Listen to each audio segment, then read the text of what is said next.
आखिर क्यों 15 अगस्त को आधी रात को ही मिली थी आज़ादी, और जब आज़ादी मिली थी तो वो भारत का राष्ट्रगान था या नहीं था। जानिए इस वीडियो में 10 अच्छी रोचक तथ्य। इससे पहले हम जान लेते कि 75वां स्वतंत्रता दिवस के बारे में। को अपना 75वां स्वतंत्रता दिवस मनाया जाएगा। भारत सरकार आज़ादी के 15 साल के उपलक्ष्य में आज़ादी का अमृत महोत्सव कार्यक्रम मना रही है। ये देश के लोगों को समर्पित है। जैसा कि हर देशवासी को मालूम होता है कि भारत 1858 से 1947 तक ब्रिटिश शासन के अधीन था। ब्रिटिश ईस्ट इंडिया कंपनी ने 1757 से 1852 तक भारत पर शासन किया था। 15 अगस्त 1947 को हिंदुस्तान ने 200 साल के ब्रिटिश औपनिवेशिक शासन से आज़ादी हासिल की थी। स्वतंत्रता सेनानी के विशाल साहस और बलिदान ने 15 अगस्त 1947 को अंग्रेजों को देश छोड़ने पर मजबूर कर दिया, और वहीं आज़ादी के 75 साल पूरे होने में बस कुछ ही दिन बाकी थे।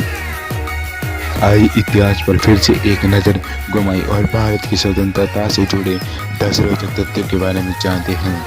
नंबर 1, स्वतंत्रता के लिए पहला संघर्ष 1857 में हुआ था, जिसे परसी सिपाही विद्रोह या 1857 का भारतीय विद्रोह कहा जाता है। और आपको बता दूं, यह विद्रोह इतना बलशाली और महान था कि ये 1947 को भी मात दे देता था।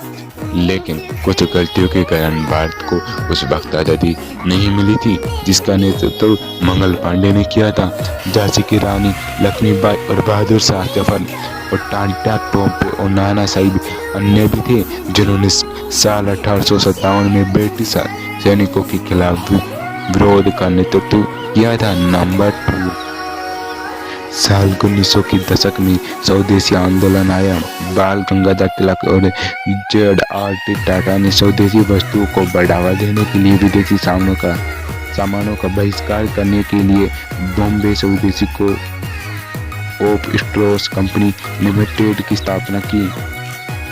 महात्मा गांधी ने इसे स्वराज की आत्मा का रूप बताया था। नंबर 3, लाल, पीले और हरे रंग की 3 छेदी पट्टियों वाला भारतीय राष्ट्रीय ध्वज 7 अगस्त 1906 को कोलकाता के पारसी बागान चौक में फहराया गया था। हमारे वर्तमान राष्ट्रीय ध्वज का पहला वर्जन साल 1921 में पिंगली वेंकैया के डिजाइन किया था। 24 तिल्ली अशोक चक्कर के साथ भगवा सफेद और हरी धारियों वाला वर्तमान ध्वज आधिकारिक तौर पर 22 जुलाई 1947 को अपनाया गया था। इसके बाद 15 अगस्त 1947 को वो फहराया गया था। नंबर 4, भारत छोड़ो आंदोलन, जिसे अगस्त आंदोलन के रूप में भी जाना जाता है। 8 अगस्त साल 1942 को महात्मा गांधी की तरफ से अखिल भारतीय कांग्रेस कमेटी के बॉम्बे सत्र में दूसरे विश्व युद्ध के दौरान भारत में ब्रिटिश शासन को समाप्त करने की मांग के लिए शुरू किया गया था। यह एक आंदोलन। नंबर 5, स्वतंत्रता के वक्त भारत में आधिकारिक राष्ट्रगान नहीं था। साल 1911 में रविंद्रनाथ टैगोर के लिखे गीत भारत भाग्य विधाता का नाम बदलकर जन गण मन कर दिया गया। इसे 24 जनवरी साल 1950 को भारत की संविधान सभा ने राष्ट्रगान के रूप में अपनाया था।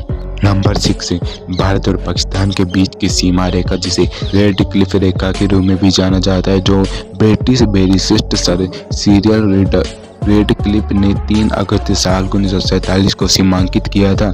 यह आधिकारिक तौर पर केवल 17 अगस्त 1947 को जारी हुआ था।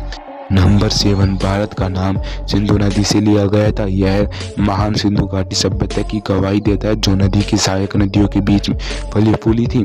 नंबर 8, भारत को 15 अगस्त साल 1947 को आधी रात में स्वतंत्रता मिली थी। कोरिया, कांगो, बहरीन और लिechtenstein भी इस दिन भारत के साथ अपना स्वतंत्रता दिवस शेयर करते हैं। नंबर 9, बंकिम चंद्र चटर्जी के लिखे भारत का राष्ट्रीय गीत वंदे मातरम साल 1880 के दशक में लिखे उनके उपन्यास आनंद मठ का हिस्सा था। 24 जनवरी साल 1950 को वंदे मातरम को राष्ट्रीय गीत के रूप में अपनाया गया था। नंबर 10, भारत के पहले प्रधानमंत्री जवाहरलाल नेहरू ने 15 अगस्त की आधी रात को लाल किले पर तिरंगा नहीं फहराया था। अपने स्वतंत्रता दिवस भाषण में नेहरू ने कहा था, बहुत साल पहले हमने भाग्य के एक प्रयास किया था और अब वह समय आता है जब हम अपनी प्रतिज्ञा को भुनाएं। आज भी आधी रात के वक्त जब दुनिया सोती है, भारत जीवन और स्वतंत्रता के लिए जाग जाएगा। और उन्होंने 16 अगस्त को झंडा फहराया था।